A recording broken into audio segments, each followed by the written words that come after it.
Donald Trump പ്രഖ്യാപിച്ച സീസ് fire വെടിനിർത്തൽ അതിൻ്റെ സമയം തീരുന്നതിന് തൊട്ട് മുമ്പാണ് ഞാൻ ഈ വീഡിയോ ചെയ്യുന്നത്.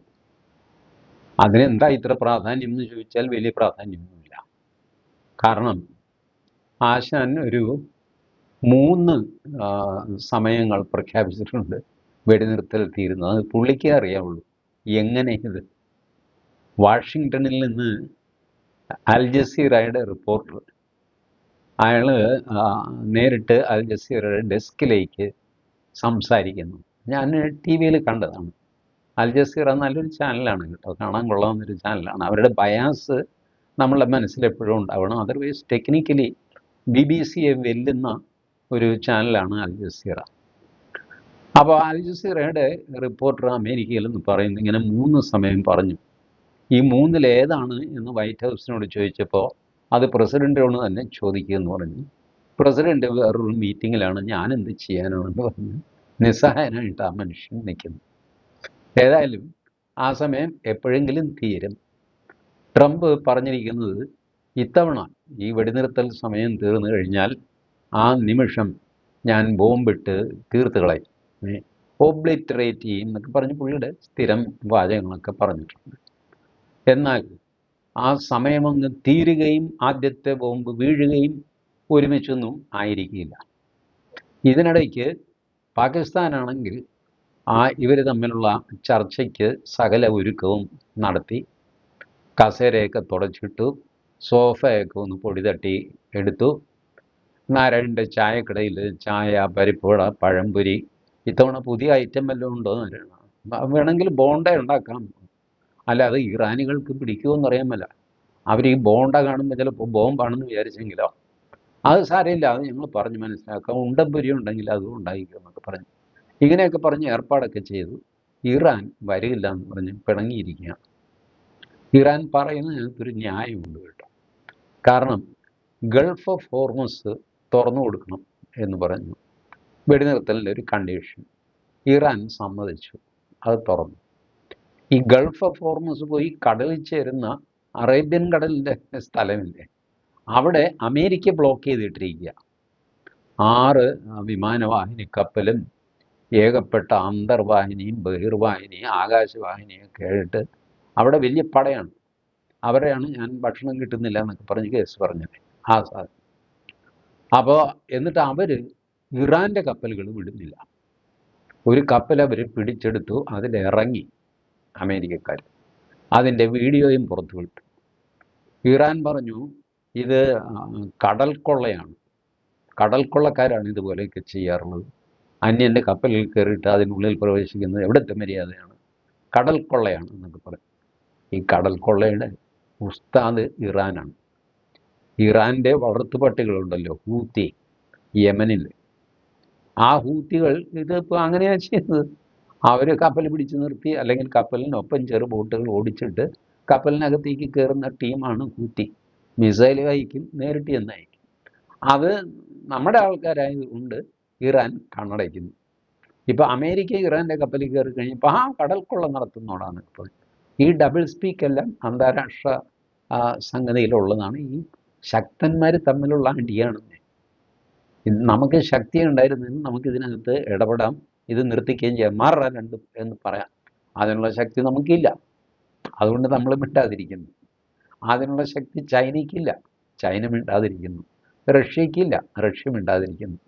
ചൈനയും റഷ്യയും നമ്മളും ഒക്കെ കൂടെ ചേർന്ന് ഇടപെട്ടാലോ ഒരുപക്ഷെ ശക്തി ഉണ്ടാകും. പക്ഷേ എന്തിനാണ് അവനവൻ്റെ കൈ പൊള്ളിക്കുന്നത്? അവർ തമ്മിൽ അടിക്കുന്നത്. അടിച്ചോട്ടെ, നമുക്ക് നോക്കാം, എവിടം വരെ പോകുന്നുണ്ടെന്ന് നോക്കാം. ഈ രീതിയിലാണ് നമ്മളുടെ പോക്ക്. ഇപ്പോൾ അമേരിക്ക ഇന്ത്യൻ മഹാസമുദ്രത്തിൽ ഒരു ഇറാൻ്റെ കപ്പൽ പിടിച്ചെടുത്തു. ഇതിനു മുമ്പ് നിങ്ങൾക്ക് ഓർമ്മയുണ്ടല്ലോ, വിശാഖപട്ടണത്ത് എക്സർസൈസിന് വന്ന 3 കപ്പൽ, അതിലൊരു കപ്പൽ ശ്രീലങ്കയുടെ തെക്ക് അമേരിക്ക മുക്കിക്കളഞ്ഞു, അന്തർവാഹിനി. കഴിഞ്ഞ മാസമാണ് സംഭവം, ഈ യുദ്ധം തുടങ്ങിയതിന് ശേഷം. അന്ന് തന്നെ അമേരിക്ക അവരുടെ ഇൻറ്റൻഷൻ വളരെ വ്യക്തമാക്കിയിരുന്നു. ഇറാൻ്റെ വകയായിട്ട് കപ്പലോ ബോട്ടോ വിമാനമോ എന്ത് തേങ്ങാക്കൊല ഭൂലോകത്ത് എവിടെ കണ്ടു കഴിഞ്ഞാലും ഞങ്ങളത് തകർക്കും അല്ലെങ്കിൽ പിടിച്ചെടുക്കും. ഇതാണല്ലോ അതിൻ്റെ സന്ദേശം. നിന്റെ കയ്യിലൊരു കടലെടുക്കല്ലേ ഉള്ളൂ മോനെ. എൻ്റെ കയ്യിൽ ലോകം മുഴുവൻ ഇരിക്കുകയാണ്. ഇതാണ് അമേരിക്ക കൊടുക്കുന്ന message. The whole world is with me. കടൽ മൊത്തം എൻ്റെ ഇരിക്കുക. പിന്നെ നിന്റെ ഒരു ഇടുക്കം വെച്ച് നീ ആരെടാ പേടിപ്പിക്കുന്നത്? ഇതാണ് ട്രംപിൻ്റെ ഇൻഡയറക്റ്റ് ആയിട്ടുള്ള ചോദ്യം. അപ്പോൾ ഇന്ത്യൻ ഓഷ്യനിൽ ഒരു കപ്പൽ വെറുതെ അമേരിക്ക അങ്ങ് പിടിച്ചെടുത്തു, ഇറാൻ്റെ. ഇനി ഇറാൻ്റെ എന്ന് പറഞ്ഞ് കപ്പലോ ബോട്ടോ എന്തൊക്കെ എവിടെയൊക്കെ ഉണ്ടെങ്കിലും അമേരിക്ക അത് പിടിച്ചെടുക്കും. ഇറാനൊന്നും ചെയ്യാനും സാധിക്കുന്നില്ല. ഇപ്പം ഈ അറബിക്കടലിൽ കിടക്കുന്ന ഈ വിമാനവാഹിനി കപ്പലും സന്നാഹവും ഒക്കെ ഉണ്ടല്ലോ, ഇറാൻ മിസൈലിൻ്റെ വലിയ ഉസ്താദുക്കളല്ലേ. ഹൈപ്പർസോണിക് മിസൈൽ, രണ്ടെണ്ണം അടിച്ച് തീർത്ത് കളയപ്പോൾ. ഒരു വിമാനവാഹിനി കപ്പൽ തീർക്കാനായിട്ട് ഒരു ഹൈപ്പർസോണിക് മിസൈൽ മതി ഇറാൻ്റെ. വേണമെങ്കിൽ എനിക്ക് 2 എന്ന് വെച്ചോ. 3 വിമാനവാഹിനി കപ്പലുകളോ മറ്റോ ആണ് കിടക്കുന്നത്. 6 മിസൈലിൻ്റെ കാര്യമുള്ളൂ. ഇതെന്താ ഇറാൻ ചെയ്യാത്തത്? അപ്പം എൻ്റെ ചില കൂട്ടുകാർ പറയുന്നു, ഇറാൻ്റെ മിസൈൽ എത്താത്ത ദൂരത്തിലാണ് എബ്രഹാം ലിങ്കൺ കിടക്കുന്നത്. തേങ്ങയാണ്. 4000 കിലോമീറ്റർ ദൂരെയുള്ള ഡീഗോ ഗാർഷ്യയിലേക്ക് മിസൈൽ അയച്ചതാണ് ഇറാൻ കഴിഞ്ഞ ആഴ്ച, ഇല്ലേ?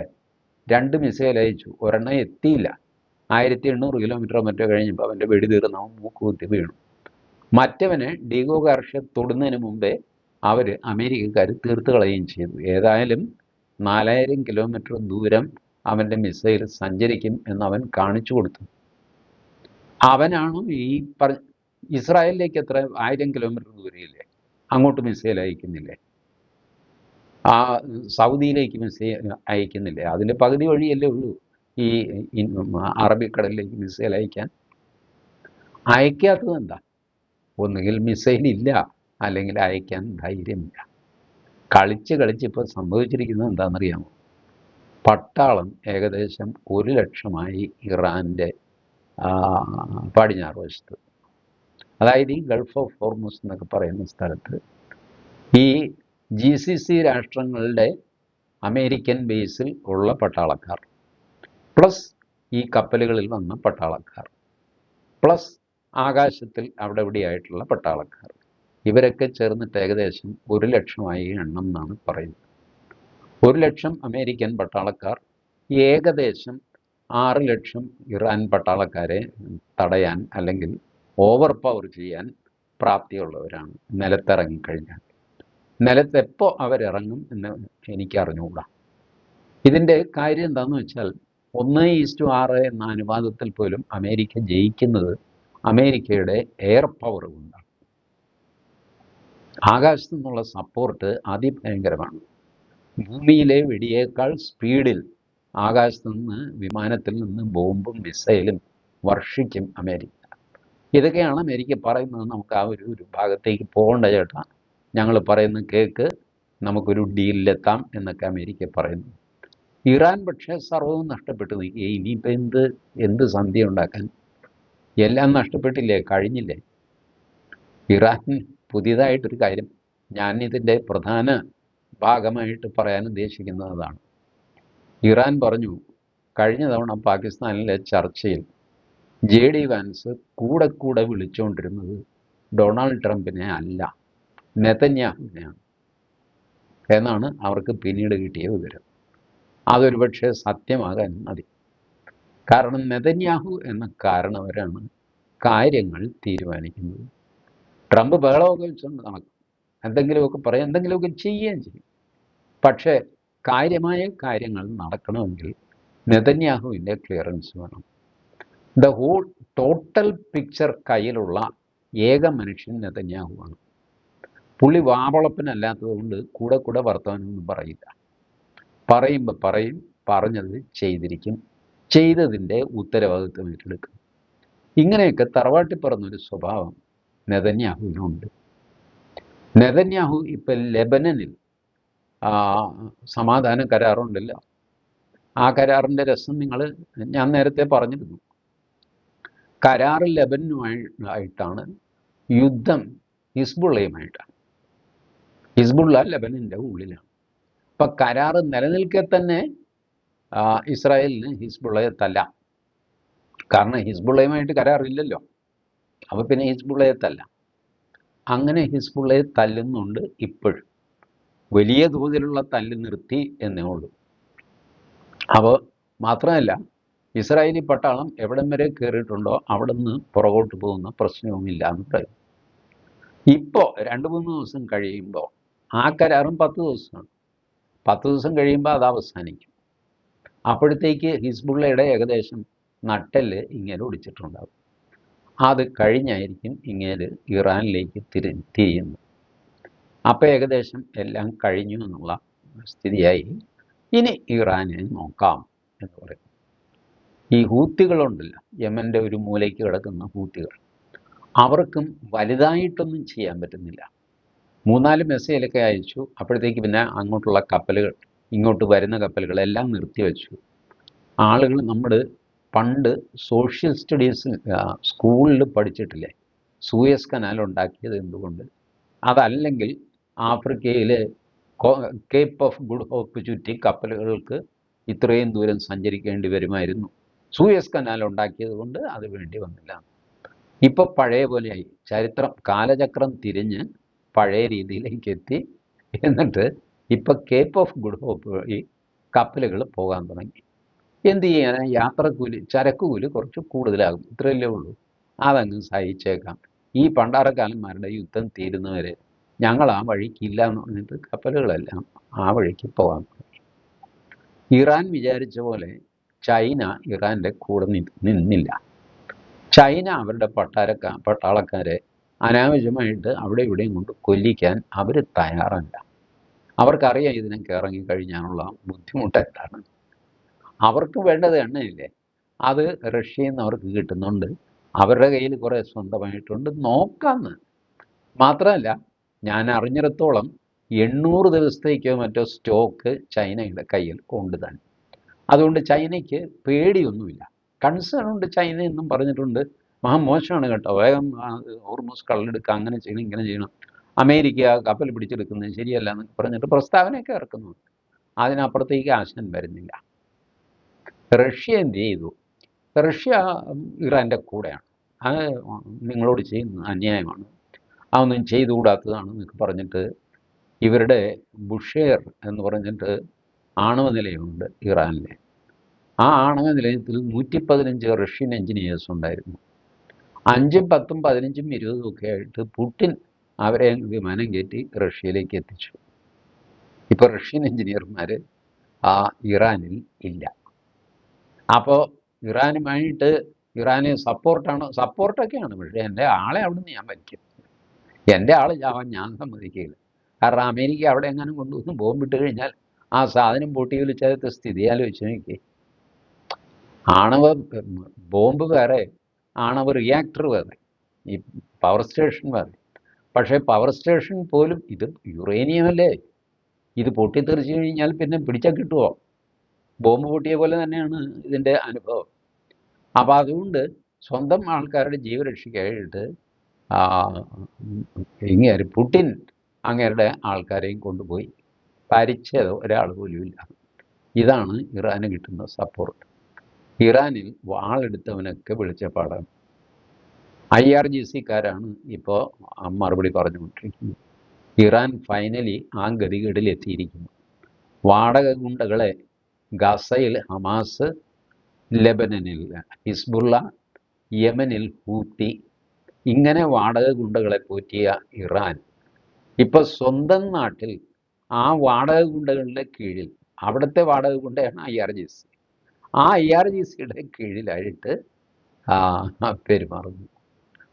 എന്ന് വെച്ചാൽ പിണറായി വിജയൻ DYFI-യുടെ കീഴിൽ ജീവിക്കുന്നു എന്ന് പറയുന്ന അവസ്ഥയായി ഇറാൻ. എന്നാൽ ഈ DYFI-ക്കാർ തമ്മിലുണ്ട് വഴക്ക്, സ്വാഭാവികമല്ല. അധികാരമൊക്കെ കിട്ടിക്കഴിയുമ്പോൾ ഓരോരുത്തരും ഓരോ വഴിക്ക് പോകുമല്ലോ. അങ്ങനെയാണ് നമ്മുടെ കപ്പലിനെ ഒരുത്തൻ ആക്രമിച്ചത്. അവനറിയില്ല, അവനോട് പറഞ്ഞിട്ടുണ്ട് ഇന്ന ആൾക്കാരെ ആക്രമിക്കരുത്. പക്ഷേ അവൻ ഈ ലിസ്റ്റ് വായിക്കാൻ അറിയില്ല, വിദ്യാഭ്യാസവും ഇല്ല, ഒന്നുമില്ല. വെച്ച് താങ്ങടാന്ന് പറഞ്ഞു. നമ്മുടെ കപ്പലിനെ വെടിവെച്ചെങ്കിലും കൊണ്ടില്ല, നമ്മൾ മാറി. ഇപ്പോൾ അത് ചർച്ച ചെയ്തുകൊണ്ടിരിക്കുന്നു. അങ്ങനെയൊക്കെ പോകുന്നു. ഏതായാലും മൊത്തം 24 കപ്പൽ വന്നതിൽ നമ്മളുടെയും മറ്റുള്ളവരുടെയും ചേർത്ത് 14 കപ്പൽ ഈ ഗൾഫ് ഓഫ് ഹോർമുസ് വഴി കടന്നു, 10 കപ്പൽ കടക്കാതെ അവിടെ കിടക്കുന്നു. ഇതാണ് ഇന്നലെ രാത്രിയിലത്തെ സ്ഥിതി പിന്നെയും നിമിഷം തോറും മാറിക്കൊണ്ടിരിക്കുന്നു. എനിക്ക് ഇതിൽ പറയാനുള്ളത്, ഇറാന് ഒരു വലിയ ഭാവി ഞാൻ കാണുന്നില്ല. ഇതിനകത്ത് നൈതികത, ധാർമ്മികത ഇതൊക്കെ മാറ്റിയിരിക്കുന്നത് വെറും ശക്തിയുടെ കളിയാണ്. തുടക്കത്തിൽ ഞാൻ പറഞ്ഞു, ശക്തിയുടെ കളിയാണ്. ശക്തി അമേരിക്കയുടെയും ഇസ്രായേലിൻ്റെയും ഭാഗത്താണ്. അതുകൊണ്ട് ഇറാൻ ഏറ്റവും വേഗം അവരുടെ മുഖം രക്ഷിക്കാനുള്ള ഒരു ഫോർമുല ഉണ്ടാക്കിയിട്ട് അത് വെച്ച് ഈ യുദ്ധം അവസാനിപ്പിക്കുന്നതാണ് അവർക്ക് നല്ലത്. അതവർ ചെയ്യുന്ന ലക്ഷണമില്ല. കാരണം വിവരക്കേടിന് പരിധിയില്ലാതെ ഇങ്ങനെ പൊക്കോണ്ടിരിക്കുകയാണെങ്കിൽ വരുന്നത് വരും. ഏതായാലും നമ്മുടെ കാർന്നോർ നരേന്ദ്രമോദി നമ്മുടെ ഗ്യാസും എണ്ണയൊന്നും മുട്ടാതിരിക്കാനുള്ള പലവിധ തന്ത്രങ്ങളൊക്കെ ആവിഷ്കരിച്ചിട്ടുണ്ട്. ഇതുവരെ ആർക്കും വലിയ മുട്ടൊന്നും സംഭവിച്ചില്ലല്ലോ, ഇല്ല. അപ്പോൾ അതുകൊണ്ട് കാര്യങ്ങൾ നമുക്ക് ഭംഗിയായിട്ട് നടക്കട്ടെ. നമുക്കിങ്ങനെ അഭിപ്രായമൊക്കെ പറഞ്ഞിട്ട് സന്തോഷമായിട്ട് നമുക്ക് കഴിയാം. Thank U.